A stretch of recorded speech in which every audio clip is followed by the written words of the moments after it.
Hello dear friends, this is Phone Support Channel. Before you start watching this video, please subscribe to the channel and give it a like. And also write your feedback in the comments if this video helps you, or if you have any questions. Thank you. In this video, I want to show and tell you how to protect your WhatsApp app with a password or Face ID on your iPhone. To do this, you go to the WhatsApp app. After that, you open the settings. Here you find and tap on the item, Privacy. Next, you go a little bit lower, and here you find the item, Screen Lock. And here you simply check the box next to this item.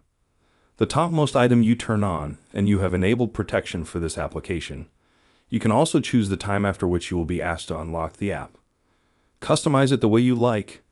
As you can see, this is a very simple and quick way to do it. Done. There is nothing complicated at all. If you like this video, put likes and subscribe to the channel. And also watch other useful videos on the channel. That was Phone Support. Bye bye. See you later.